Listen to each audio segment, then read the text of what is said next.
கிறிஸ்தியேசுக்குள் மிகவும் பிரியமான சகோதர சகோதரிகளே, நம்முடைய பிதாவாகிய தேவனோட நாமத்தினாலும் அருமை இரட்சகர் கர்த்தர் இயேசுவோட நாமத்தினாலும் அன்பையும் மற்றும் வாழ்த்துக்களையும் தெரிவித்துக் கொள்கிறேன்.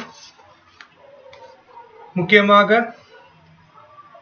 நம்மளுடைய அருமை இரட்சகர் கர்த்தர் இயேசுவோடைய அந்த ஒரு நினைவு கூறுதல் நாள் ஏப்ரல் மாதம் 11ஆம் தேதி. அந்த அப்பத்திலையும் அந்த பாத்திரத்திலையும் நாம் கை வைக்க போறோம். ரொம்ப விசேஷமாக அதுக்கே உரிதான ஆயத்தமாக இந்த ஒரு பாடத்தை நாம் தேர்ந்தெடுத்திருக்கிறோம். அன்பான சகோதர சகோதரிகளே, இந்த ஒரு பாடம் ஆவியின் கனி, ஃப்ரூட் ஆஃப் த ஸ்பிரிட். இது ஒரு பாடத்தை எடுத்த நோக்கம், அதாவது நான் எதிர்பார்த்த விஷயம் இந்த ஒரு பாடத்துல இல்லை. நான் எதிர்பார்த்த இந்த பார்க்கிலும் இந்த பாடத்துல ரொம்பவே எச்சரிப்போம், ரொம்பவே நமக்கு பயம் கொடுக்கறதா இந்த ஒரு பாடம் இருக்கு. எதை குறித்துன்னு பார்க்கும்போது சகோதர சகோதரிகளே, நம்மளுடைய பெரிதான ரட்சிப்புல நம்ம எங்க நிக்கிறோம். அதாவது இது குணலட்சணத்தை சம்பந்தப்பட்ட ஒரு பாடம் தான். எப்பவுமே ஒரு கேரக்டர் சப்ஜெக்ட் அப்படி சொல்லும் போது அது ஒரு டாக்டரின் உபதேச சம்பந்தப்பட்ட ஒரு சத்தியத்தை பார்க்கிறோம். கேரக்டர் சம்பந்தப்பட்ட சத்தியம் அவ்வளவு வீரியமா இருக்காது. பொதுவா ரெண்டுமே தேவனுடைய வார்த்தை தான். ஆனா இந்த ஒரு ஆவியின் கனி எனக்கூடிய இந்த ஒரு புத்தகம், இத தியானிக்கும் போது சகோதர சகோதரிகளே, ஒரு விதமான நடக்கம், ஒரு விதமான பயம் உண்டாச்சு. சரி, ஏன் இந்த ஒரு பயம், ஏன் இந்த ஒரு நடக்கம் அப்படின்னு பார்க்கும்போது, ஒருவேளை வாய்ப்பு இருக்கக்கூடிய சகோதர சகோதரிகள் இந்த மாதிரி ஒரு 8-9 தலைப்புல சகோதரர்கள் புத்தகத்தை வெளியிட்டு இருக்கிறாங்க. அந்த புத்தகத்தோடைய பேர் என்னன்னு பார்க்கும்போது டிரான்ஸ்ஃபார்மிங் ட்ரூத், அதாவது மறுரூபம் ஆக்கப்படுற சத்தியங்கள். ஒவ்வொரு தலைப்புல ஒரு 9 இல்லைன்னா 10 பாடங்கள் இருக்கு. அதுல ஒரு பாடம் இந்த ஆவியின் கனி. கண்டிப்பா இந்த ஒரு பாடத்தை தனிப்பட்ட விதத்துல தியானிக்கும் போது ஒரு மறுரூபம் ஆக்கப்படுறதுக்கான தூண்டுதல் இந்த ஒரு புத்தகத்துல காணப்பட்டுச்சு. அதுலயும் ரொம்ப விசேஷமாக இந்த ஒரு மெமோரியல் கர்த்தர் இயேசுவோடைய அந்த பந்தி கிட்ட நம்ம போகும்போது நம்ம பேசக்கூடிய இல்ல டிஸ்கஸ் பண்ணக்கூடிய சில விஷயங்கள் ரொம்பவே பிரயோஜனமா இருக்கும். ஆனா இந்த ஒரு பாடம் எப்படி இருக்குன்னு பார்க்கும்போது ரொம்ப பிளெயினா வெறும் வசனத்தை நிரம்பி இருக்கக்கூடிய ஒரு புத்தகமா காணப்படுது. இது ஒண்ணு. இரண்டாவது என்னன்னு பார்க்கும்போது சகோதர சகோதரிகளே, இந்த ஒரு பாயிண்ட்ஸ் ரொம்ப விசேஷமாக எப்படி நம்மளுடைய சகோதரர்களை அன்பு செய்யணும், இந்த ஒரு பாயிண்ட்ஸ் ஒரு ரெகுலரா நம்ம பேசாம, ஒருவேளை இந்த ஒரு அர்ப்பணிப்புல தேவ கிருபையில ஒரு 10 வருடங்கள் எனக்கு தேவன் தந்த அனுபவம் அதை முன் வச்சு நான் பேசுறேன். ஒருவேளை இதே ஆன்லைன்ல 10 வருஷம் இருக்கிறவங்களும் இருக்கிறாங்க, ஒருவேளை 5 வருஷம் இருக்கிறவங்க கூட இருக்கிறாங்க, 25 வருஷம் இருக்கிறவங்க கூட இருக்கிறாங்க. அது அவங்களுடைய இந்த அழைப்புல பயணிச்ச விதம், பயணித்த அனுபவம். அதை பத்தி நம்ம டிஸ்கஸோ பண்ண முடியாது. அது அவங்களுடைய தனிப்பட்ட அர்ப்பணிப்பு. ஒருவேளை நமக்கு தேவன் எவ்வளவு கிருபை கொடுத்திருக்கிறாரோ அந்த கிருபையில சில பாயிண்ட்ஸ் நம்ம உங்க மத்தியில டிஸ்கஸ் பண்ண விரும்புறோம். அன்பான சகோதர சகோதரிகளே, சகோதரர்களை அன்பு கூறுவது எப்படி? ரொம்ப ஒரு கடினமான ஒரு விஷயம். இத பத்தி நம்ம சொல்லும் போது ரசலோ அவங்க என்ன சொல்றாங்கன்னா, இந்த அழைப்புல சகோதரர்கள் மேல காட்டக்கூடிய அன்பு தான் ரொம்ப கடினமா இருக்கும். அந்த நிலையே நிறைய பேர் என்ன பண்ண முடியாது, தாண்ட முடியாத ஒரு சூழலா இருக்கும். அப்படின்னா 7ஆம் தூதனுக்கே அந்த சகோதரர் மேல காட்டக்கூடிய அன்பு ஒரு கடினமான ஒரு விஷயமா இருக்கு. சரி, ஒருவேளை இந்த வசனத்தை நம்ம அடிக்கடி தியானிச்சிருப்போம். ஒருவேளை நம்ம எப்படி தியானிச்சிருப்போம்னா, மார்த்தட்டி நம்ம இந்த வசனத்தை சொல்லியிருப்போம் உதடளவுல. 1 யோவான் 3:16, 1 யோவான் 3ஆம் அதிகாரம் 14ஆம் வசனம். அவர் தம்முடைய ஜீவனை நமக்காய் கொடுத்ததினாலே அன்பு இன்னதென்று அறிந்திருக்கின்றோம். நாமும் சகோதரருக்காக ஜீவனை கொடுக்க கடனாளியாக இருக்கின்றோம். பாருங்க, கர்த்தர் இயேசு அவருடைய ஜீவன் கொடுத்ததுனால இதுதான் அன்பு அப்படின்னு நம்ம என்ன பண்ணிருக்கிறோம்னா புரிஞ்சிருக்கிறோம். அதே போல நாம் நம்மளுடைய ஜீவனை, நம்மளுடைய அர்ப்பணிக்கப்பட்ட வாழ்க்கைய நம்மளுடைய சகோதர சகோதரிகளுக்கு அர்ப்பணிக்க, இல்ல அவங்களுக்காக ஜீவன் கொடுக்க கடனாளிகளா இருக்கிறோம் எனக்கூடிய இந்த ஒரு வசன பகுதி நம்ம சகோதர அன்பை பத்தி பேசும்போது அடிக்கடி பயன்படுத்துற வசனம். இதுல எந்த ஒரு மாற்று கருத்தும் இல்லை.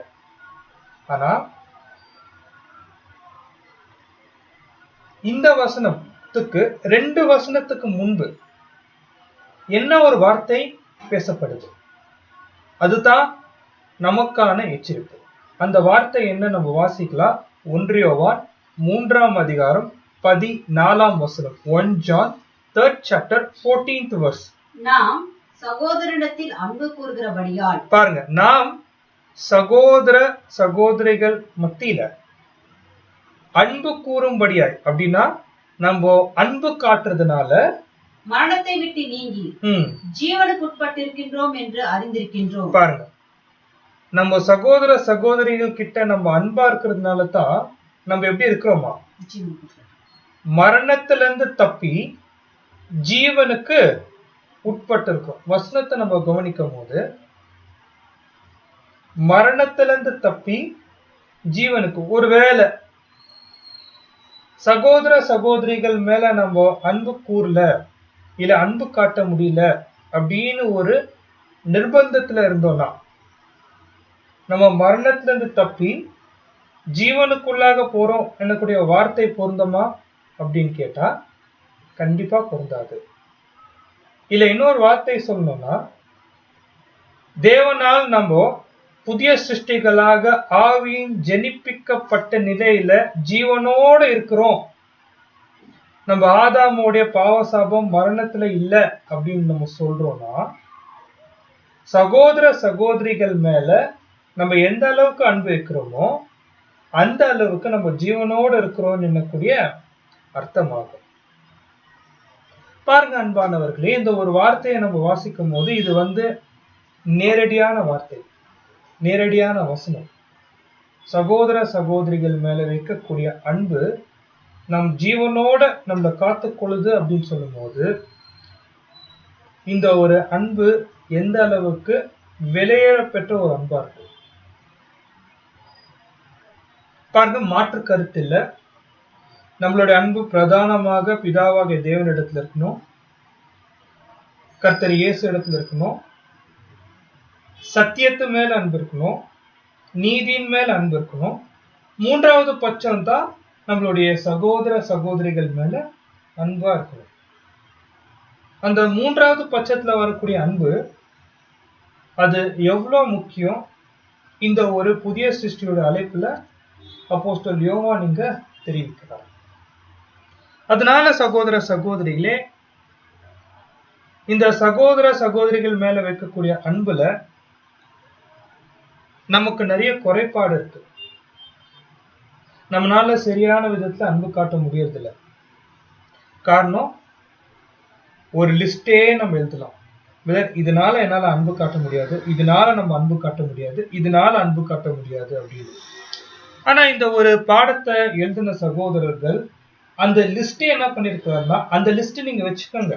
எந்தெந்த விஷயத்துல நீங்க சகோதரர்களை அன்பு காட்ட முடியாதோ அதே லிஸ்ட வச்சுக்கின்னு எப்படி நம்ம அன்பு காட்டலாம்? புரியுதுங்களா?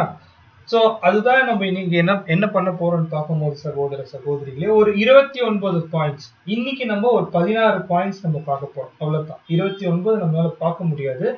16 பாயிண்ட்ஸ். போன வாரம் அதுலயே ஒரு 4 பாயிண்ட் பார்த்துட்டோம். சோ இப்போ நம்ம என்ன பண்ணலாம்னு பார்க்கும்போது, போன வாரம் பார்த்த 4 பாயிண்ட்டும் இந்த வாரம் பார்க்கக்கூடிய 12 பாயிண்ட்ஸ், மிச்சம் இருக்கக்கூடிய 12 பாயிண்ட்ஸும் நம்ம தியானிச்சுட்டு, ஒருவேளை நம்ம சகோதர சகோதரிகளை பிராக்டிக்கலா எப்படி அன்பு செய்ய முயற்சிக்கலாம். இதுதான் நம்ம இன்னைக்கு பார்க்க போறோம். அன்பான சகோதர சகோதரிகளே, பாருங்க, முதல் பாயிண்ட் நம்ம போன வாரம் பார்த்துதான், ஒருவேளை நமக்கு பிடிக்காத சகோதர சகோதரிகள், கண்டிப்பா இந்த அழைப்புல அவங்களுக்கும் உபத்திரம் வரும், கஷ்டம் வரும். அந்த உபத்திரம் கஷ்டத்து மத்தியில நாம் தேவன் நமக்கு ஒரு அருமையான வாய்ப்பு தந்திருக்கிறார். அந்த மாதிரி சகோதர சகோதரிகள் மத்தியில நம்மளுடைய அன்பு காட்டுறதுக்கு பாருங்க, பிராக்டிக்கலா பார்க்கும்போது ஒரு சகோதர சகோதரிகள் அவங்களுக்கு ஏதோ ஒரு பிரச்சனை, அவங்களுக்கு நம்மள சுத்தமா பிடிக்காது.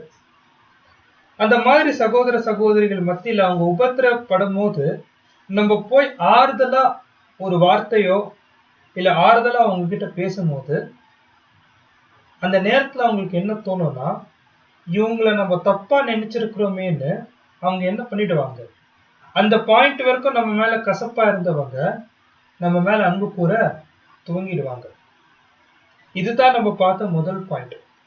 ஒரு சகோதர சகோதரிகளுக்கு கஷ்டமா இருக்கிற நேரத்துல நம்ம பேசக்கூடிய வார்த்தைகள் அவங்களுக்கு மிருதுவாகவும் தைலமாக இருக்கும் போது அந்த சகோதர சகோதரிகளை நம்ம என்ன பண்ணிருக்கலாம், ஆதாயப்படுத்திக்கலாம். ஆனா இதுல இருந்து நம்மளுடைய சைட்ல இருந்து, நம்மளுடைய பட்சத்துல இருந்து நம்ம என்ன பண்ணணும்னு பார்க்கும்போது, அந்த சூழல் வரும்போது நம்ம கரெக்டா பயன்படுத்திக்கணும். மாறாக அந்த சகோதர சகோதரி கிட்ட போயிட்டு அவங்க ஏற்கனவே உபத்திரத்துல இருக்கும் போது அவங்கள மீண்டும் மேல கஷ்டப்படுத்துறது நம்ம கூடாது. அவங்கள ஆதாயப்படுத்திக்கிறதுக்கு தான் தேவன் அந்த சூழலை அமைச்சிருக்கிறாருன்னு நம்ம நம்பி தைரியமா அந்த சகோதர சகோதரிகள் மத்தியில போய் அவங்கள ஆதாயப்படுத்திக்கலாம். இது முதல் பாயிண்ட்.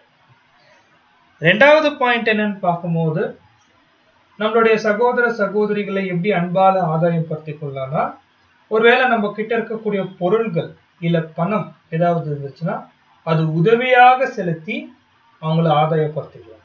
இதுதான் ரெண்டாவது பாயிண்ட். மூணாவது பாயிண்ட் நம்ம என்ன பார்த்தோம்னா, ஒரு சகோதரன் தான் நமக்கு பணமோ இல்ல ஆதாயம் கொடுக்கிறாருன்னா அந்த சகோதர சகோதரிகளுக்கு நம்ம பாரமா ஒரு நாள் இருந்துடக்கூடாது. அவங்க நமக்கு உதவி செய்யறாங்க எனக்கூடிய மனப்பக்கத்துல பார்க்கணும் தவிர அவங்களுக்கு நம்ம உபத்திரவமா மாறிடக்கூடாது. இதுதான் நம்ம பார்த்த மூணாவது பாயிண்ட். நாலாவது பாயிண்ட் நம்ம என்ன காரியம் பார்த்தோம் அப்படின்னு பார்க்கும்போது, சகோதர சகோதரிகளே, இந்த அழைப்புல ரொம்ப விசேஷமாக ஒருத்தரும் பூர்ணம் கிடையாது. யாருமே பர்ஃபெக்ட் கிடையாது.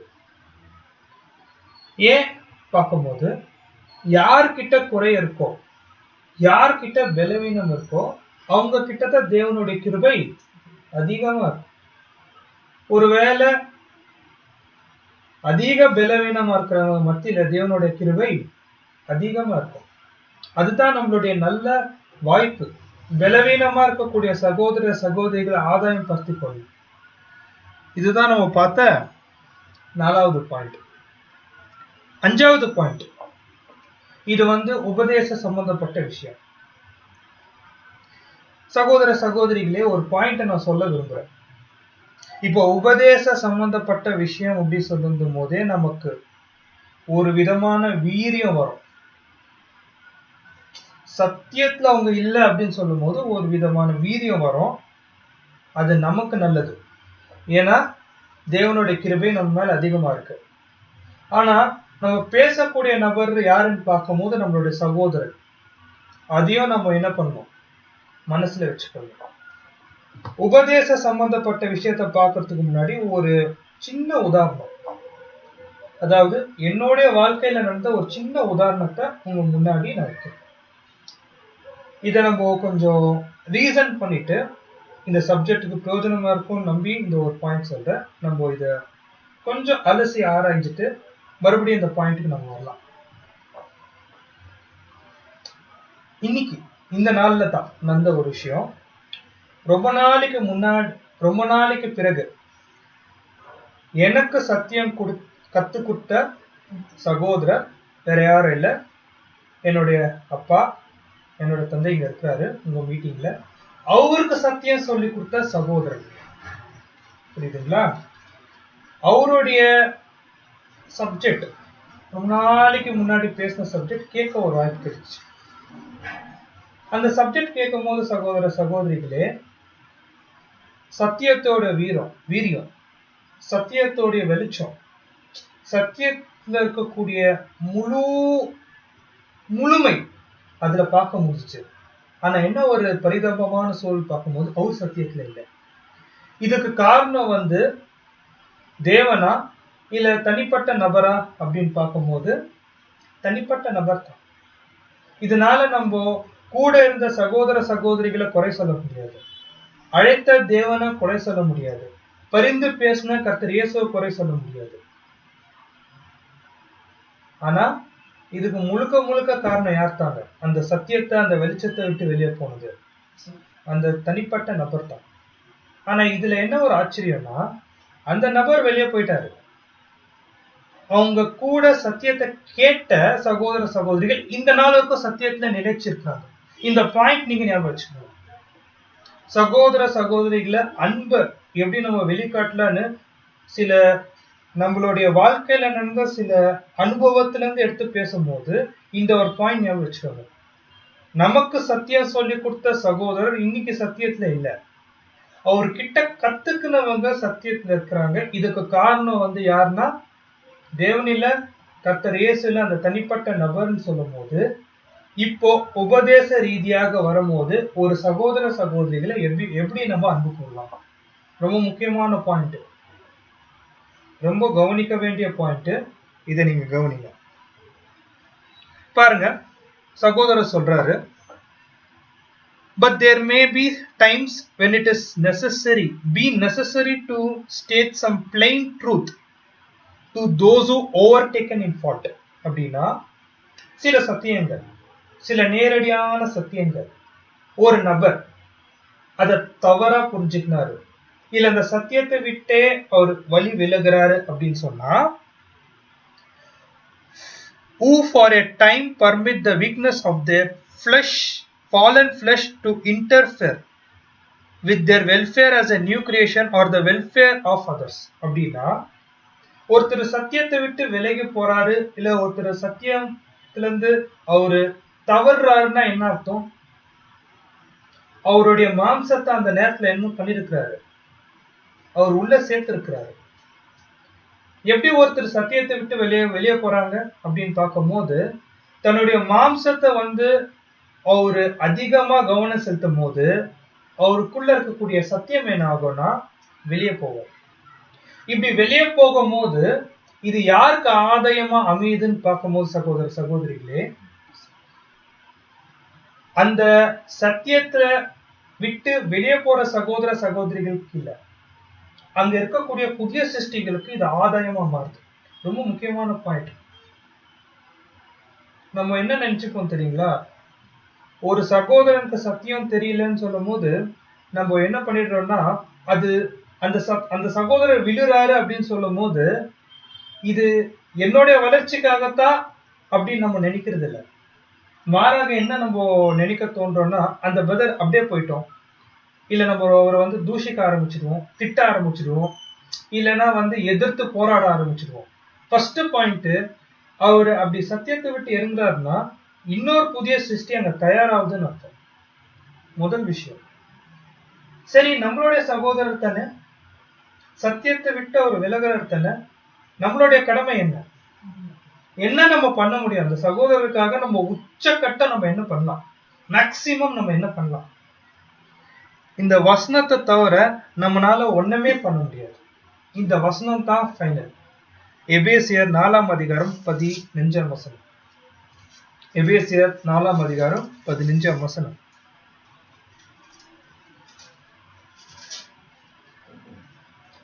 அன்புடன் சத்தியத்தை கைக்கொண்டு, போதணும். அன்புடன் சத்தியத்தை கைக்கொண்டு தலையாகிய கிறிஸ்துக்குள் எல்லாவற்றிலேயும் நாம் வளர்கிறவர்களாய் இருக்கும்படி அப்படி செய்தார். பாருங்க, அன்போடு சத்தியத்தை கைக்கொண்டு. ஒருவேளை அந்த மாதிரி தவறி விழக்கூடிய சகோதரன் கிட்ட அன்பா சத்தியத்தை சொல்லி விட்டுறணும். இதை தவிர நம்மளால என்ன பண்ண முடியாது? ஒண்ணுமே பண்ண முடியாது.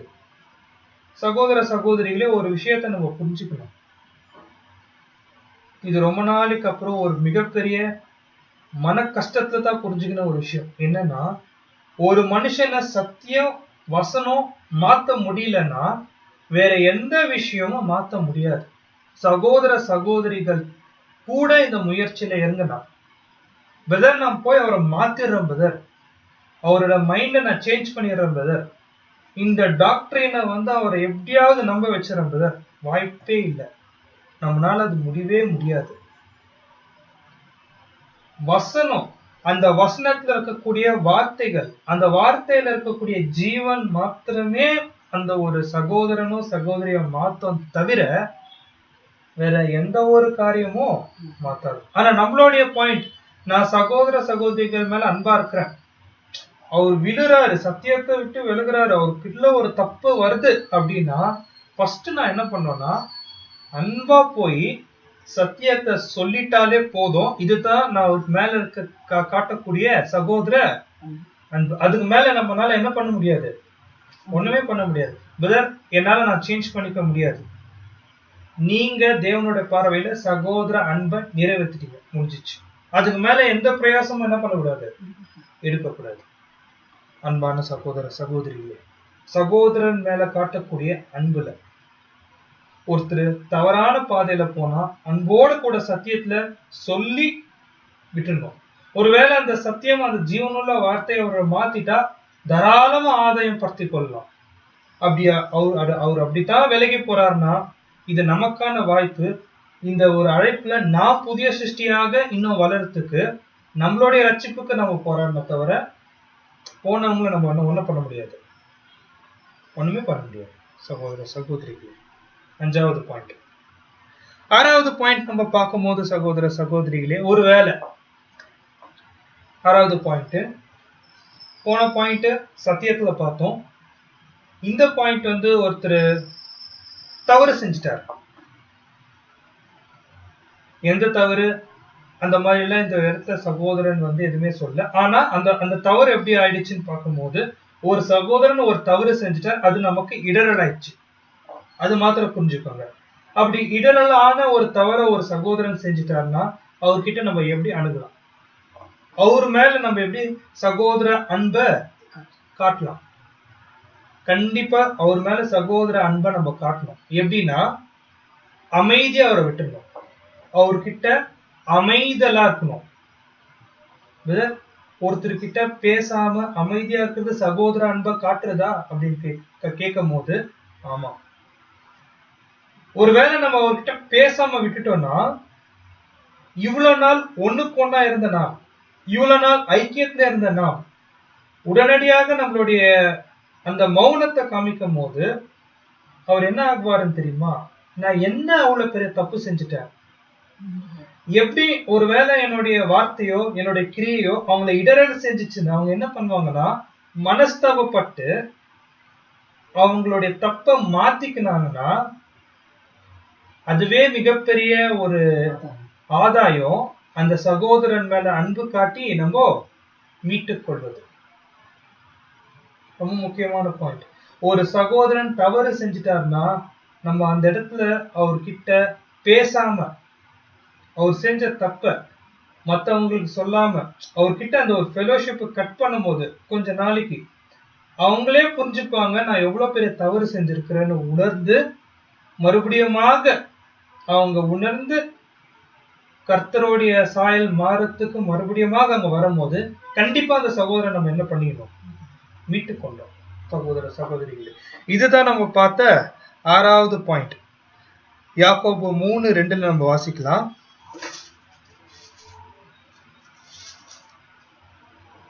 நாம் எல்லோரும் அநேக விஷயங்களில் தவறுகிறோம். ஒருவன் சொல் தவறாதவனானால் அவன் பூரண புருஷனும் தன் சரீரம் முழுவதையும் கடிவாளத்தினாலே அடக்கிக் கொள்ளக்கூடியவனுமாய் இருக்கிறான். பாருங்க, நம்ம அநேக விஷயத்துல என்ன ஆகுறோம், சொல் தவறுகிறோம் இல்லைங்க, அநேக விஷயத்துல நம்ம தவறுகின்றோம்.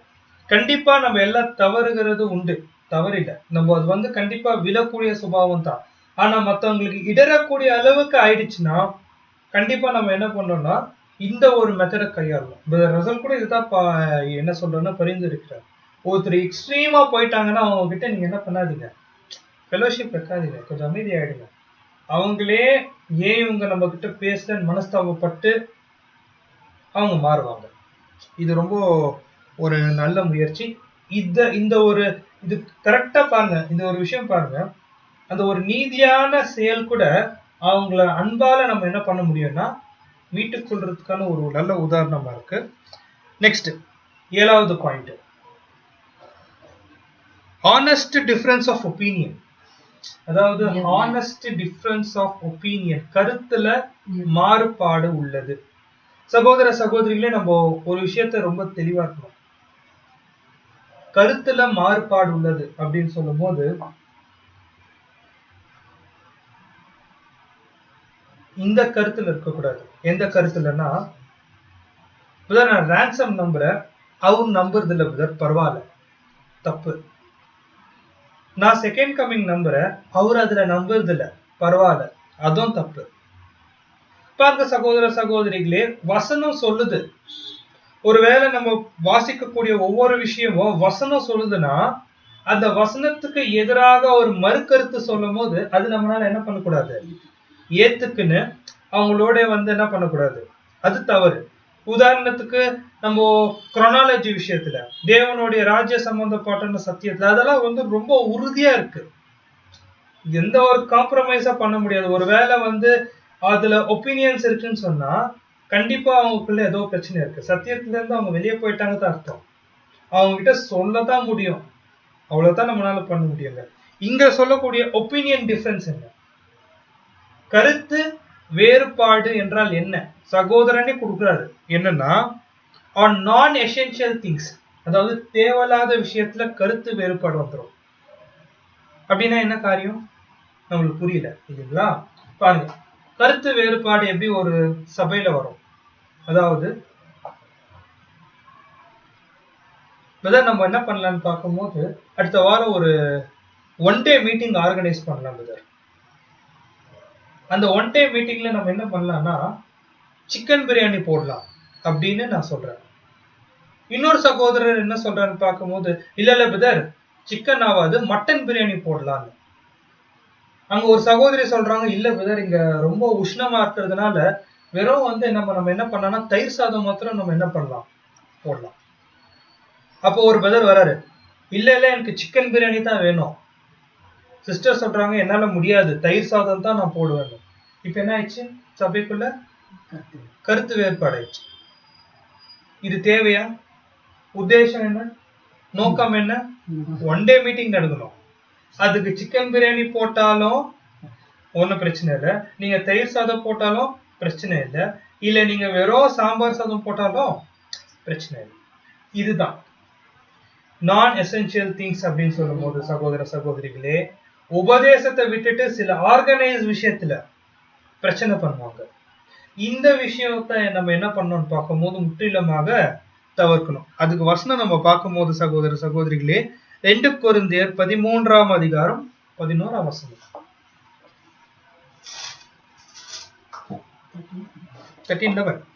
கடைசியாக சகோதரரே, சந்தோஷமாக இருங்கள், நற்சீர் பொருந்துங்கள், ஆறுதல் அடையுங்கள், ஏக சிந்தையா இருங்கள், சமாதானமா இருங்கள். ஏக சிந்தனையா இருங்கள், சமாதானமா இருங்கள். ஏக சிந்தனையா இருங்கள், சமாதானமா இருங்கள். அப்படின்னா என்ன அர்த்தம்னு பார்க்கும்போது, எது எது தேவையில்லாத விஷயமோ அதுக்கு நீங்க சண்டை போட்டு மனஸ்தாபப்படுத்திக்காதீங்க. ஏன்னா இந்த அழைப்புல நம்ம எந்த அளவுக்கு விட்டு கொடுத்து போறோமோ அந்த அளவுக்கு நம்ம தேவன் மேலேயோ சகோதர சகோதரிகள் மேலேயோ அன்பு நம்ம காட்டுறோம். நாட் எசென்சியல் திங்ஸ், தேவையில்லாத விஷயத்துக்கு நம்ம என்ன பண்ணக்கூடாதுன்னா சண்டை போடக்கூடாது சகோதர சகோதரிகள். ரொம்ப எளிமையா, ஏன் அந்த சாப்பாடு உதாரணத்தை சொல்லும் போது இந்த சாப்பாடுனால தான் ஆதி கால சபையில என்ன ஆயிடுச்சு, பிரச்சனை ஆச்சு. அந்த பிரச்சனை நிமித்தம் தான் அப்போஸ்தலர்கள் என்ன பண்ணாங்கன்னு பார்க்கும்போது உதவிக்காரர்களை தேர்ந்தெடுத்தாங்க. சோ அதனால பார்க்கும்போது சகோதர சகோதரிகளே, தேவையில்லாத காரியத்துக்கு என்ன பண்ணக்கூடாதுன்னா பிரச்சனை பண்ணக்கூடாது. ஆனா உபதேச ரீதி வந்துருச்சுன்னா நம்ம எல்லாம் ஒரே போலதான் யோசிக்கணும். நான் என்ன விசுவாசிக்கிறேனோ அதே தான் உங்ககிட்ட இருக்கணும். நீங்க என்ன விசுவாசிக்கிறீங்களோ அதே தான் என்கிட்ட இருக்கணும். அதுதான் என்னன்னு பார்க்கும்போது அந்த ஒரு டாக்ட்ரினல் ஃபெய்த், ஒரே விசுவாசத்துல இருக்கிறது. அங்க டீவியேஷன் இருக்கக்கூடாது, அங்க கருத்து வேறுபாடு இருக்கக்கூடாது. கருத்து வேறுபாடு எங்க வர வாய்ப்பு இருக்குன்னா உபதேசத்துல இல்ல, அதை தாண்டி டெம்பரரி விஷயத்துல வரும்போது நீங்க முடிஞ்ச வரைக்கும் ஒரே மனசா இருங்க எனக்குரிய ஒரு விஷயத்த சொல்றாரு. சரி, 8வது காரியம் சகோதர சகோதரிகள் மேல காட்டக்கூடிய அன்பு. பாருங்க சகோதர சகோதரிகளே, இது ரொம்ப முக்கியமான பாயிண்ட். சபையில நம்ம பார்க்கும்போது ரொம்ப முக்கியமா இந்த ஒரு வேலைகள் இல்லைன்னா ஊழியங்கள் விஷயத்துல நம்மளுடைய அன்பை எப்படி காட்ட முடியும், இல்ல நம்மளுடைய அன்பை எப்படி காட்ட ஒரு வாய்ப்பு கிடைக்கும்னு பார்க்கும்போது சில உயர்ந்த ஸ்தானத்துல நிறைய வாட்டி நம்மளுக்கு வாய்ப்பு கிடைக்கும். சில தாழ்ந்த ஸ்தானத்துல கூட சில வாட்டி வாய்ப்பு கிடைக்கும் போது அந்த தாழ்ந்த ஸ்தானத்துல மனப்பூர்வமா தேவனுக்காக செய்யணும். அதாவது இந்த இடத்த நம்ம பார்க்கும்போது கர்த்தர் இயேசுடைய விஷயத்துல நம்ம சொல்லும் போது அவரு அப்போஸ்தல் உடைய பாதத்தை அவரு கழுவுறாரு. அப்படின்னா அந்த அளவுக்கு அவர் என்ன ஆயிட்டாரு, கீழே இறங்கிட்டாருன்னா கீழ் மட்டத்துல இருக்கக்கூடிய வேலையும் நம்ம செய்ய கத்துக்கணும், மேல இருக்கக்கூடிய வேலையும் செய்ய கத்துக்கணும். அப்படின்னா என்ன ஒரு பாயிண்ட்னா, சகோதர சகோதரிகளை செய்யக்கூடிய அந்த ஒரு அன்பு காட்டுற அந்த ஒரு விஷயத்துல எல்லா விதமான வேலைகளும் எல்லா விதமான ஒரு ஊழியங்களும் நம்ம செய்ய பழகிக்கணும். ஒரு உதாரணம் சகோதரர் சொல்லும் போது சகோதர சகோதரிகளே, we should be as ready to serve in lowly capacity. எந்த அளவுக்கு ஒரு தாழ்ந்த நிலையில நம்மளால ஊழியம் செய்ய முடியுமோ அந்த அளவுக்கு தேவன் வாய்ப்பு கொடுத்தா அது கர்த்தருக்காகவும் சகோதர சகோதரிகளுக்காகவும் நம்ம செய்யும். இது எந்த ஊழியம்னா நம்ம எடுத்துக்கலாம். ஒருவேளை ரொம்ப சின்ன விஷயம் என்னன்னு பார்க்கும்போது யாராச்சும் நம்ம சகோதர சகோதரிகள் வெளியூர்ல இருந்து வந்தா அவங்கள நம்ம என்ன பண்ணலாம், ரிசீவ் பண்ணலாம்.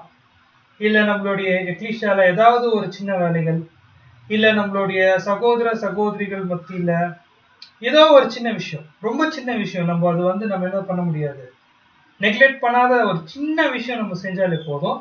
அதே சகோதர சகோதரிகள் மேல நம்ம காட்டக்கூடிய அன்பா மாறுது. பாருங்க, வசனம் வாசிக்கலாம்.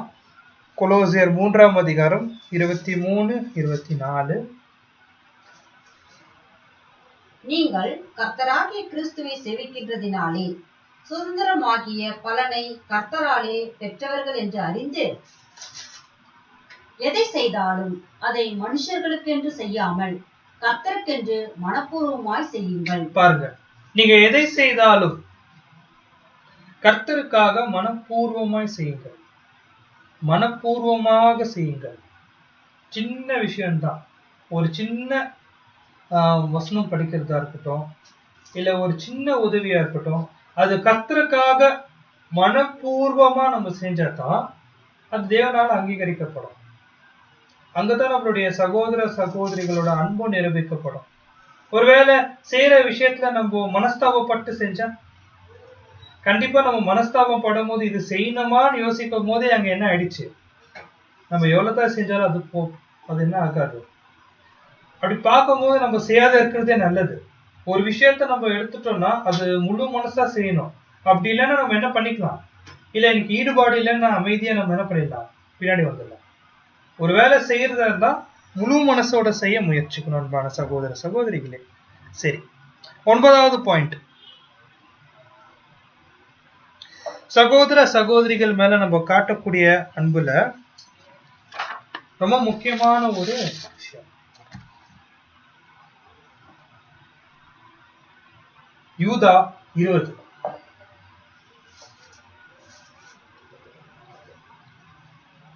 நீங்களோ பிரியமானவர்களே, உங்கள் மகா பரிசுத்தமான விசுவாசத்தின் மேல் உங்களை உறுதிப்படுத்திக் கொண்டு பரிசுத்த ஆவிக்குள் ஜெபம் பண்ணி. பாருங்க, இங்கிலீஷ்ல வாசிக்கும் போது build one another up in the most holy faith. ஒருத்தர் இன்னும் ஒருத்தர் எப்படி நம்ம வளர்க்கணும், எப்படி நம்ம வளரணும்னு பார்க்கும்போது மகா பரிசுத்தமான விசுவாசத்தின் மேல், இது ரொம்ப முக்கியம். இது ரொம்ப ரொம்ப முக்கியம். நம்மளுடைய சகோதர சகோதரிகளுடைய அன்பை ரொம்ப தூக்கி நிக்க வைக்கக்கூடிய விஷயம் என்னன்னு பார்க்கும்போது மகா பரிசுத்தமான விசுவாசத்துல ஒருத்தர் இன்னொருத்தர் வளர வைக்கிறது, வளருது. இது எல்லாருனாலும் முடியாது. ஆனா இது ஒருத்தர்னால முடியுதுன்னா கண்டிப்பா சகோதர சகோதரிகளுடைய அன்புல இது ரொம்ப விலையேறப்பட்ட ஒரு ஊழியமா இருக்கு. மகா பரிசுத்தமான விசுவாசத்துல ஒருத்தர் இன்னும் ஒருத்தரை வளர வைக்கிறது சகோதர சகோதரிகளே. ஏன் பார்க்கும்போது ஒருவேளை நம்ம கிறிஸ்து இயேசுக்குள் சகோதர சகோதரிகளாக இந்த ஐக்கியத்துல இந்த கூடுகையில வந்த நோக்கம் என்னன்னா, இந்த மகா பரிசுத்தமான விசுவாசத்துல வளர்ந்து தான், ஒருத்தரை இன்னொருத்தர் உற்சாகப்படுத்துறது தான். பக்தி விருத்தியில வளருதுன்னா இந்த மகா பரிசுத்தமான விசுவாசம் தான் நமக்கான பக்தி விருத்தி. பாபிலோன்ல இருந்து நம்மள பிரிச்சு எடுத்த ஒரு விஷயம் என்னன்னு பார்க்கும்போது உபதேசம் தான்.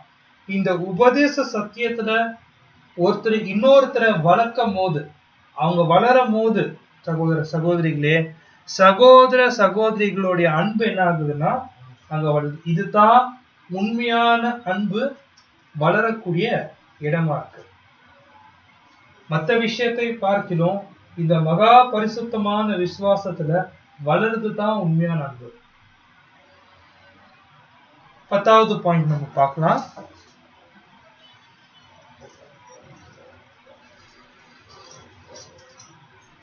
இது ரொம்ப முக்கியமான பாயிண்ட். அதாவது மறுபடியும் என்னுடைய வாழ்க்கையோட அனுபவத்துல இருந்து சொல்றேன். என்னுடைய சகோதரர்கள் எனக்கு சத்தியம் கத்து கொடுத்த சகோதரர்கள், அவங்க ஒரு விஷயத்த மாதிரியாக வச்சுட்டு போனாங்க. என்னன்னா, our love towards the Lord's brother should be, அதாவது நம்மளுடைய அன்பு கர்த்தருடைய சகோதர சகோதரர்கள் மத்தியில எப்படி இருக்கணும், டிக்னிஃபைடு. ரொம்ப பெரிய வார்த்தை டிக்னிஃபைடு. எப்படின்னா ஒரு உயர்ந்த பண்புள்ள இருக்கணும். டிக்னிஃபைடு அப்படின்னா என்ன, அந்த வார்த்தைக்கான மீனிங் என்னன்னா, அந்த அளவுக்கு ஒரு ரிச், அந்த அளவுக்கு ஒரு ஸ்டேட்டஸ், அந்த அளவுக்கு ஒரு கனம் புரிந்ததா இருக்கணும். டிக்னிஃபைடா இருக்கணும், சிம்பிளா இருக்கணும், எளிமையா இருக்கணும், பியூர் பரிசுத்தமா இருக்கணும், and expressed with only such manifestation as would be proper between brothers. ஒரு சகோதர சகோதரிகள் மத்தியில ஒருவேளை நம்ம அன்பு கூறுறோம், இல்ல அவங்க கிட்ட நம்ம தொடர்பு கொள்றோம் அப்படின்னா ரொம்ப டிக்னிட்டி இருக்கணும். அப்படின்னா நம்மளுடைய பேசக்கூடிய வார்த்தைகள், இப்ப நம்மளுடைய சகோதர சகோதரிகளை டேக் ஃபார் கிராண்டடா பேசிடுறோம். அவன் இவன் அந்த மாதிரி கூட நம்ம பேச முயற்சி செய்யறோம், தப்பு. ரொம்ப டிக்னிஃபைடா இருக்கணும், ரொம்ப டிக்னிஃபைடா இருக்கணும். அவர் சகோதரர், கிறிஸ்து இயேசுக்குள் இருக்கக்கூடிய சகோதரர்கள். எனக்கு சத்தியம் சொல்லி கொடுத்த சகோதரர்கள் அவங்க நம்ம கிட்ட ஒரு 2 வார்த்தை தான் பேசுவாங்க. ஆனா அந்த நாள் ஃபுல் மெடிடேஷனா இருக்கும். அந்த அளவுக்கு ஒரு மெச்சூரிட்டியான வார்த்தைகள் இருக்கும். ஒரே ஒரு ஓமை தான் டிஸ்கஸ் பண்ணிட்டு போவாங்க. ஒரே ஒரு வசனத்தை தான் இத ருசிச்சு பாருங்கன்னு சொல்லிட்டு போவாங்க. சகோதர சகோதரிகளே, அந்த ஒரு டிக்னிட்டி, அந்த ஒரு சிம்பிள், அந்த ஒரு லவ். ஒருவேளை நம்ம எப்படி வெயிட் பண்ணுவோம்னா மறுபடியும் அந்த சகோதரர் எப்ப நம்ம கிட்ட வந்து பேசுவாங்களோ அதுதான் நம்ம பார்க்கும்போது சகோதர சகோதரிகளே, நம்ம சகோதரர் மேல கட்டக்கூடிய அன்புல அந்த ஒரு டிக்னிட்டி ரொம்ப முக்கியம்.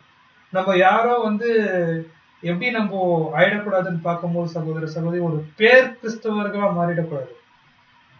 டிக்னிட்டி விஷயத்துல நம்மளுடைய பிரதர் அந்த ஒரு மரியாதையை நம்ம காத்துக்கொள்ளணும். சின்ன பாயிண்ட் தான், ரொம்ப ஸ்ட்ரைக்கான பாயிண்ட்.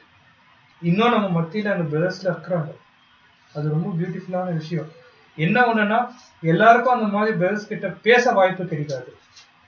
ஆனா உண்மையிலே ரொம்ப டிக்னிட்டியான சகோதர சகோதரிகள். அவங்க கிட்ட பேசும்போது அவங்களுக்குள்ள இருக்கக்கூடிய சத்தியம் பிரதிபலிக்கும். அவங்க மேல மரியாதை கலந்த அன்பு வந்து கண்டிப்பா நம்ம காட்ட முடியும் சகோதர சகோதரிகளே. ரொம்ப பியூட்டிஃபுல்லான பாயிண்ட் இது.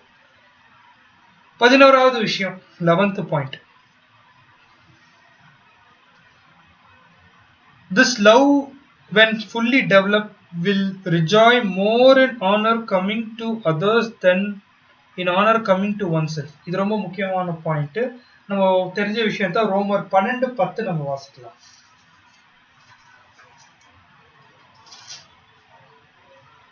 சகோதரர் சிநேகத்திலே ஒருவர் மேல் ஒருவர் பட்சமாயிருங்கள், கனம் பண்ணுகிறதினாலே ஒருவர் ஒருவர் முந்திக் கொள்ளுங்கள். பாருங்க, கனம் பண்றதுனாலே ஒருத்தர் இன்னொருத்தர் என்ன பண்ணிக்கிறாங்க, முந்திக் கொள்ளுங்க. இது ரொம்ப பியூட்டிஃபுல்லான ஒரு விஷயம். ஒரு சகோதரனை இன்னொரு சகோதரர்கள் நம்ம எப்படி போறாங்க, ஒரு கனம் பொறிந்த ஒரு சகோதர சகோதரிகளப்பா என்னை பார்க்கணும் அவங்க எப்படி இருக்கிறாங்க, சில உயர்ந்த பண்புகள் உள்ளவர்களா இருக்கிறாங்க நம்ம பார்க்கணும். 12வது விஷயம், சகோதர சகோதரிகளே, 12வது விஷயம் ரொம்ப முக்கியமான விஷயம். ஒருவேளை நம்ம ஐக்கியத்தில் இருக்கக்கூடிய சகோதர சகோதரிகள் ஒரே மாதிரி இருக்க மாட்டாங்க. ஒரே மாதிரி இருக்க மாட்டாங்க அப்படின்னா என்ன அர்த்தம்னா, டெம்பரன்ஸ் அப்படின்றாங்க. ஒருத்தருடைய கேரக்டர் இன்னொருத்தர் மாதிரி இருக்காது. சென்சிட்டிவா இருப்பாங்க. ஒருத்தர் வந்து ரொம்பவே தாழ்மை மனப்பான்மையும் இருக்கும். புரியுதுங்களா? அப்படின்னா என்னன்னா, எல்லாத்துக்கும் கூச்சப்படுவாங்க. ஒரு மண்ணாவோ ஒரு பிரேயர் கூட நடுக்கிடுவாங்க. அந்த மாதிரி சகோதர சகோதரிகள் கூட எங்க இருப்பாங்கன்னா சபையில இருப்பாங்க, ஐக்கியத்துல இருப்பாங்க. இப்போ அந்த மாதிரி சகோதர சகோதரிகளை யார் விசாரிக்கணும்னு பார்க்கும்போது நம்ம தான் விசாரிக்கணும். நம்மளுடைய சகோதர அன்பை அவங்களுக்கு நம்ம செலுத்தும் போது கண்டிப்பா அவங்களும் என்ன ஆகுறாங்கன்னு பார்க்கும்போது சத்தியத்துல வளர முயற்சிப்பாங்க. இந்த ஒரு என்ன சொல்றது, இந்த ஒரு எஜுகேஷன் கூட, இந்த ஒரு படிப்பினை கூட நம்ம அவங்களுக்கு சொல்லிக் கொடுக்கும் போது சகோதர சகோதரிகளே அவங்களும் என்ன ஆவாங்கன்னு பார்க்கும்போது வளருவாங்க நம்ம பார்க்கிறோம். வசனம் நம்ம வாசிக்கலாம். 1 யோவான் 3:18. என் பிள்ளைகளே, வசனத்தினாலும் நாவினாலும் அல்ல, கிரியையினாலும் உண்மையினாலும் அன்பு கூற கடவோம். சகோதர சகோதரி, இதுல ரொம்ப பெரிய வார்த்தை. கிரியையினாலும் உண்மையினாலும் நம்ம என்ன பண்ணணும்னு பார்க்கும்போது ரொம்ப உண்மையா இந்த ஒரு காரியத்தை செய்ய முயற்சிக்கணும். 13வது பாயிண்ட் நம்ம பார்க்கும்போது சகோதர சகோதரிகளே, we can show our love for our brethren by abiding by precept and example, the faint-hearted, the backward, the timid. We can help them spiritually weak to gain strength, encouraging them. So இந்த ஒரு point நம்ம பார்க்கும்போது மறுபடியும் பலவீனமா இருக்கக்கூடிய சகோதர சகோதரிகளை நம்ம என்ன பண்ணணும், தாங்கணும், அவங்கள தூக்கணும். இதனால நம்ம சகோதர சகோதரிகளுடைய அன்புல நம்ம வளர முடியும். வசனத்தை வாசிக்கலாம். 1 தெசலோனிக்கர் 5ஆம் அதிகாரம் 14ஆம் வசனம்.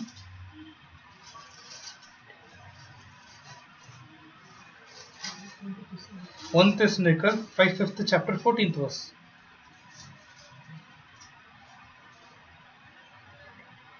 மேலும் சகோதரரே, நாங்கள் உங்களுக்கு போதிக்கிறது என்னவென்றால், ஒழுங்கில்லாதவர்களுக்கு புத்தி சொல்லுங்கள், திறனற்றவர்களை தேற்றுங்கள், பலவீனரை தாங்குங்கள், எல்லாரிடத்திலும் நீடிய சாந்தமாய் இருங்கள். பாருங்க சகோதர சகோதரி, பலவீனர்களை தாங்குங்கள். இது ஒரு பியூட்டிஃபுல்லான ஒரு பாயிண்ட். 14வது பாயிண்ட் ரொம்ப ரொம்ப முக்கியமான பாயிண்ட்.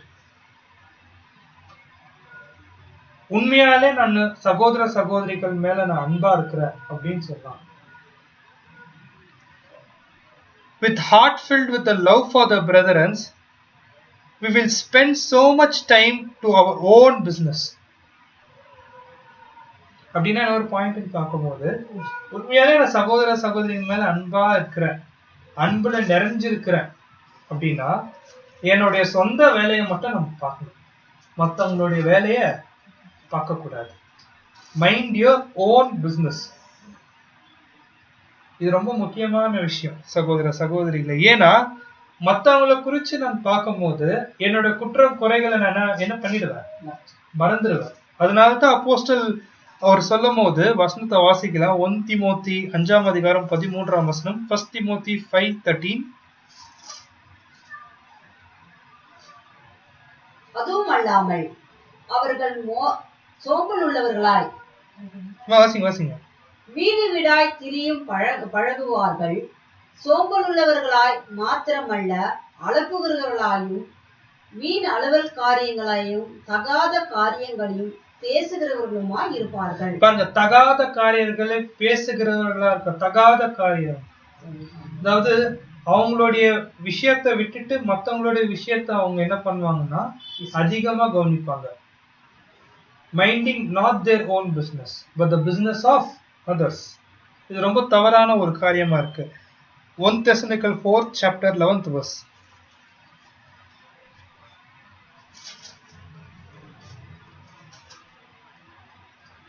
புறம்பே இருக்கிறவர்களை பற்றி யோகியமாய் நடந்து ஒன்றிலும் உங்களுக்கு குறைவில்லாது இருக்கும்படிக்கு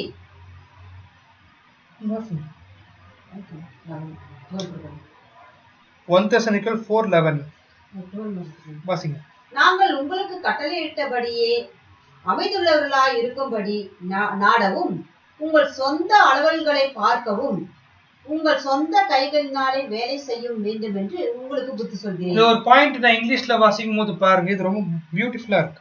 ஸ்டடி டு பி குவைட், அதாவது முடிஞ்ச வரைக்கும் அமைதியா இருக்க கத்துக்கொள்ளுங்க. And to do your own business, உங்களுடைய சொந்த விஷயத்தை மாத்திரம் பார்த்துக்கணும். அப்படின்னா சகோதர சகோதரிகளே, சகோதர சகோதரிகள் மேல நான் அன்பு காட்டணும்னா முதலாவது என்னுடைய சொந்த வேலையை நான் கவனிச்சாதான் மற்ற சகோதர சகோதரி மேல அன்பு காட்ட முடியும். என்னோட பலவீனத்தை முதல் நான் பார்த்தா தான் மற்றவங்க அந்த பலவீனத்துல எப்படி கஷ்டப்படுறாங்கன்னு புரிஞ்சுக்க முடியும். இது ரொம்ப முக்கியமான பாயிண்டா இருக்கு சகோதர சகோதரிகளே.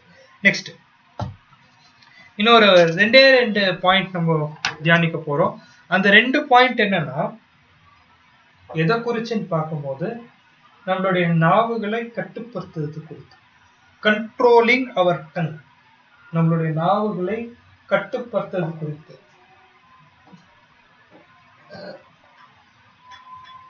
பாருங்க, இந்த ஒரு விஷயத்தை குறித்து சகோதரர் அவர் குறிப்பிடுறது என்னன்னு பார்க்கும்போது இது ரொம்ப கடினமான ஒரு காரியம், நம்மளுடைய நாவுகளை கட்டுப்படுத்துறது. ஏன்னா இது அவ்வளவு சீக்கிரம் கட்டுப்படாத ஒரு விஷயம். இந்த நாவுனால என்ன ஆகும்னு பார்க்கும்போது சகோதர சகோதரிகளே, ஒரு நபரை ஜீவனுக்கும் கொண்டு வந்துடலாம், இல்ல மரணத்துக்கும் கொண்டு போயிடலாம். அதனால இந்த ஒரு நாவு எனக்கூடிய விஷயத்த ஒருத்தர் கட்டுப்பாடா வச்சுக்கிறது நல்லது. இதுவே சகோதர சகோதரிகள் மேல நம்ம காட்டக்கூடிய அன்பா இருக்கும். முதல் பாயிண்ட். சரிங்களா? இது 15வது பாயிண்ட். 16வது பாயிண்ட் நம்ம பார்க்கும்போது ரொம்ப முக்கியமான ஒரு விஷயம் என்னன்னா, ஒருத்தரை குறித்தும் நீங்க தீமையா நினைக்காதீங்க. ஒருத்தரை குறித்தும் நீங்க தீமையா நினைக்காதீங்க. இது ரொம்ப முக்கியமான விஷயம். ஏன் இது ஒரு விஷயத்த நம்ம பார்க்கிறோம்னா, கண்டிப்பா இந்த ஒரு அழைப்புல உங்க மத்தியில என்னோட பலவீனத்தை நான் காமிச்சிருக்கேன். அது கண்டிப்பா நடந்திருக்கும். அதனால நீங்க என்ன இருப்பீங்கன்னா கொஞ்சம் கஷ்டப்பட்டு இருப்பீங்க. இதோ நடந்திருக்கும். ஓகேங்களா? இது இயல்பான ஒரு விஷயம் தான். ஒரு சகோதரன் இன்னொரு சகோதரனை அணுகும் போது பலவீன நிமித்தம் ஒரு பலவீனம் காணப்படும். அதனால என்ன நடக்கும்னு பார்க்கும்போது ஒரு பாதிப்பும் ஆயிருக்கும். இது மாற்ற முடியாத ஒரு விஷயம் இந்த இடத்துல. ஆனா அந்த சகோதர சகோதரிகள் பற்றி நம்ம தீமையா நினைக்கிறது தான் தவறு. அந்த நேரத்துல அந்த சந்தர்ப்பத்துல அந்த சூழல்ல அவர் என்ன பண்ணிருப்பாருன்னா தவறாயிட்டு பாரு. கோவப்பட்டிருக்க கூடாது, கோவப்பட்டிருப்பாரு. அவருடைய வார்த்தையை கட்டுப்படுத்தி இருக்கணும், கட்டுப்படுத்தாம ஒரு சூழல் ஆயிட்டு இருக்கும். கண்டிச்சிருக்க கூடாது, கண்டிச்சுட்டு பாரு. இது இந்த மாதிரி நடந்துட்டு இருக்கும். இது மாத்த முடியாது, சரிங்களா? ஆனா அந்த ஒரு சம்பவத்துக்கு பிறகு இவர் இப்படித்தான், இவர் மாறவே மாட்டாரு, இவருக்குள்ள இதுதான் அவருடைய குண லட்சணம் அப்படின்னு நம்ம தீமையா நம்ம நினைக்கும் போது, தீமையா பேசும்போது, சகோதர சகோதரிகளே இந்த பாயிண்ட் நம்ம படிக்கும் போது ரொம்ப பயமாயிடுச்சு. ஏன்னா ஒரு சகோதரன் பத்தி நான் தீமையாவே நினைச்சுன்னு இருக்கிறேன், தீமையாவே பேசின்னு இருக்கிறேன், தீமையாவே அவரை நான் பாவிச்சுன்னு இருக்கிறேன்னா ஒரு நாள் அவரை நான் எப்படி பாவிச்சனோ அதே பிரதிபலன் எனக்கு கிடைக்கும். இது ரொம்ப பயங்கரமான ஒரு பாயிண்ட். அப்படின்னா நான் ஒரு விஷயத்த நான் எப்படி நம்ம சொல்றதுன்னா, இந்த பிரதர் இப்படிதான், இந்த பிரதர் இப்படிதான் சொல்லும் போது ஒரு நாள் எல்லாரும் என்ன பண்ணுவாங்கன்னா நம்மள கை காட்டிடுவாங்க. இதுதான் என்னன்னு பார்க்கும்போது அந்த தீமையோட பிரதிபலன். அப்படின்னா சகோதர சகோதரிகளை அன்பு காட்டுற விதத்துல நம்ம பார்க்கும் போது ஒருத்தரும் தீமையா நினைக்க கூடாது அப்படின்னு சொல்லும் போது காரணம் என்னன்னா, நாம் தீமையா நினைச்சா தீமையா தான் முடியும். நம்ம ஒரு இடத்துல சமாதானமா நம்ம போனோம்னா அங்க சமாதானம் தான் நடக்கும். நம்ம பிரச்சனை பண்ணணும்னு போனோம்னா அங்க பிரச்சனை தான் ஆகும். நம்ம அங்க அன்பு காட்டணும்னு போனோம்னா அங்க அன்பு தான் பிரதிபலனா காட்டப்படும் சகோதர சகோதரிகள். சோ இதுதான் நம்ம பார்க்கும் போது ரொம்ப பியூட்டிஃபுல்லான ஒரு பாயிண்ட். என்னன்னா முடிஞ்ச வரைக்கும் சகோதர சகோதரிகளை நம்ம என்ன பண்ணக்கூடாது, தீமையை நினைக்க கூடாது. சகோதரன் ஒரு நிபந்தனையை கொடுக்கிறாரு.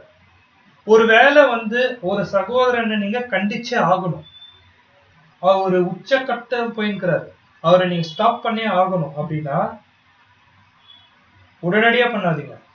அவருக்கு எவ்வளவு டைம் வேணுமோ டைம் கொடுங்க. பொறுமையா இருங்க, பொறுமையா இருங்க. இதுக்கு மேல அவருக்கு இது மேல அவர் பண்ண ஆபத்துன்னு தெரியும் போது அன்பா கண்டிச்சு விட்டுருங்க. இவ்வளவுதான் சகோதர சகோதரிகள் வசனத்துல கொடுக்கப்பட்டிருக்கிற விஷயம். சகோதரனும் அவ்வளவுதான் நம்மளோட லிமிட்டேஷன் அப்படின்னு சொல்கிறார். அன்பான சகோதர சகோதரிகளே, இதெல்லாம் நம்ம பார்க்கும் போது நம்மளுடைய கண்டிப்பு எப்படி இருக்கணும்னு கூட சொல்றாருன்னா, அந்த ப்ராடிகல் சன்ல அந்த ஊதாரி மகன் இருக்கிறார் பாத்தீங்களா, அவர் ஊதாரித்தனமா போட்டோம் தப்பில்லை, எல்லா விதமான அனுபவம் வாங்கிட்டோம் தப்பில்லை. ஆனா திருந்தி வரும்போது கண்டிப்பா நம்ம என்ன பண்ணோம், அந்த ஒரு மனத்தாழ்மையோட கேட்டுக்கணும்.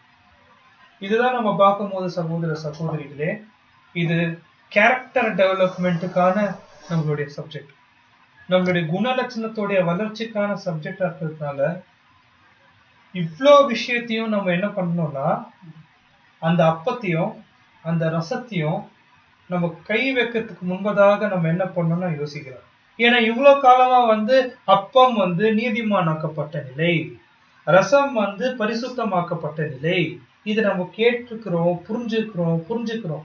நீதிமானாக்கப்பட்ட நிலை கர்த்தர் இயேசுவோடைய அந்த வெளியேறப்பட்ட ரத்தத்தை நம்ம விசுவாசிச்சு அதை உறுதியாக்கிக்கிறோம், தப்பில்லை. பரிசுத்தமாக்கப்படுற நிலையில அந்த பரிசுத்தமாக்கப்படுற விஷயத்துல நம்மளுடைய அர்ப்பணிப்பை நம்ம வைராக்கியத்தோட புதுப்பிக்க முயற்சி பண்றோம். ஆனா குணலட்சணம் வந்துச்சுன்னா, கேரக்டர் வந்துச்சுன்னா, அந்த பரிசுத்த தன்மையுடைய முழுமை வந்துருச்சுன்னா, இது சகோதர அன்பு ஒரு நிபந்தனை தானே. இந்த நிபந்தனையை நம்ம முடிச்சா தானே நம்ம இந்த ஓட்டத்தை முடிக்க முடியும். அதனால சகோதர சகோதரிகளே, இந்த ஒரு பாடம் மெமோரியலுக்காக எடுத்த ஒரு நோக்கம் என்னன்னா, கண்டிப்பா இது ஒரே நைட்ல நடக்கக்கூடிய காரியம் இல்லை. காலம் எடுக்கும், அநேக தடவை நம்ம விழுவோம், அநேக தடவை நம்ம எந்திரிப்போம், சகோதர சகோதரிகளை நான் அன்பு கூறணும். அந்த அன்புல மன்னிப்பு இருக்கணும், கண்டிப்பா இருக்கணும், நீதியா இருக்கணும், தேவனோட குணலட்சணமும் இருக்கணும். தேவன் தாமே இந்த வார்த்தைகளை ஆசீர்வதிப்பாராக. பொறுமையோட கேட்ட அன்புக்குரிய சகோதர சகோதரிகளுக்கு கிறிஸ்து இயேசுக்குள்ளாக என்னோட அன்பின் வாழ்த்துக்களை தெரிவித்துக் கொள்கிறேன். இன்னும் இருக்கக்கூடிய பாயிண்ட்ஸ் எல்லாம் நம்ம என்ன பண்ணலாம்னா அடுத்த வாரம் நம்ம தியானிக்கலாம். தேவன் தாமே ஆசீர்வதிப்பாராக. ஆமென்.